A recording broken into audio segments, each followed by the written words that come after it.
Okay guys, let's talk PUBG. It's probably one of the most awesome games that they've come out with on PS4 that I can remember.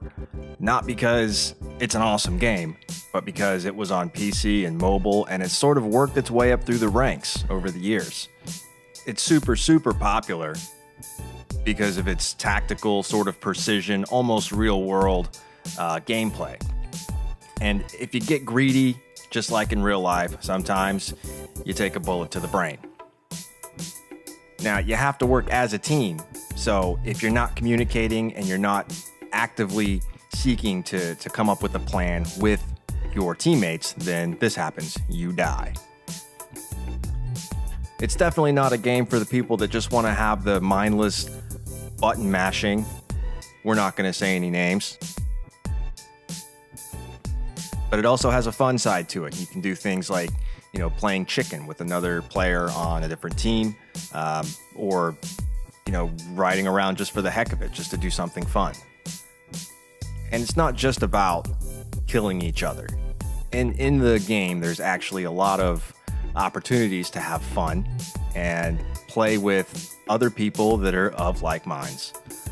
That might sound nerdy to you, but when someone tosses a grenade right over your head and you have to run, you might have a different opinion. Now, I'm definitely not an advocate for, staying on your video game till 4 a.m. in the morning and, putting aside everything in your life just to be able to play a video game. But if it was going to be if it was going to be that, it would probably be this game for me. Just because the mindset behind it, the people that play it, the types of personalities that you run into when you're playing this specific game. It's more of a game for gamers. It's more of a game for a matured gaming mindset. Whereas other games that aren't bad, such as Call of Duty or Battlefield or Fortnite, are more geared towards just run in, guns blazing, and hope you don't get shot first. Now, in contrast, Fortnite, for example, you have to build things and hide behind them and be a master at button mashing in a specific order. Kind of the same reason I really never got into Mortal Kombat. This, you actually have to use real-world objects for cover. There's no other way to get around it. You can't just throw up an imaginary brick wall and shoot into the sky with your umbrella. It doesn't work like that. If a grenade hits next to you, you get blown up. If you hide behind a rock, they can't shoot through the rock. If you hide behind a fence, they can probably shoot through the fence, depending on what type of gun they have. There's definitely some aspects to the game like that make it very enjoyable to play. And there's definitely some aspects to it that are like, what the fuck just happened, man? Well, a lot of the options are still the same. You got different missions and different things you can do to customize your character with lots of different headgear and, boots and whatever. But I usually just run around naked. It's a lot more fun with a frying pan and undies. But they do have different situations where there's no way that's ever going to happen in real life.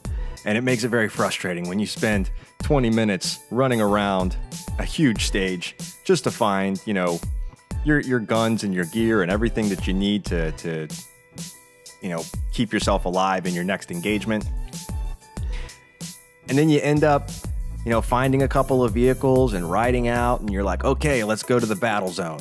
We're all prepared, we're ready, we got med packs, we got guns, we got scopes, and then something like this happens.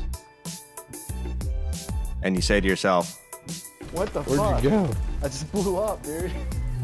Ow.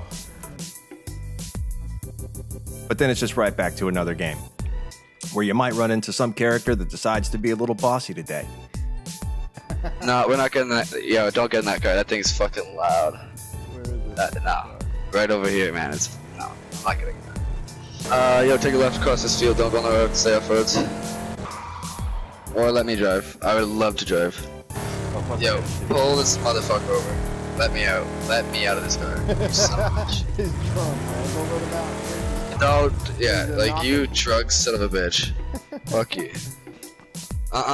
Like, bruh, this guy. I don't like this guy. Get in the truck. Get in the truck. Get on the other side. Right. What the fuck Oops. happened, man? Oh shit. Oh shit. I sided with the We're wrong dead. guy. No. Okay, I need band-aids. Give me health kits. Fuck you, get your own band-aids, bitch. How about...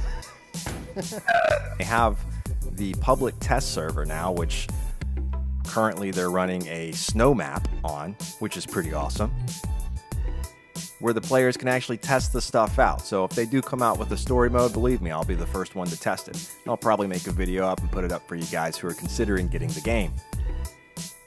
I mean, at $29.99, it's definitely a steal. It's one of those games that you can play for hours and hours on end and never get tired of dying or killing your entire team. There's a good chance that if you can shoot something from 5 feet away, that you'll stay alive. My biggest problem is always the same one that I've had with every PUBG game, and that's the vehicles and the driving just isn't very realistic. Since when do you drive a Bronco over a hill, hit a fence, and die? Just doesn't happen. That's what seatbelts are for. So if you're thinking about getting the game, I highly recommend it. Thank you guys for watching. Have a great rest of the day. And as always, peace out.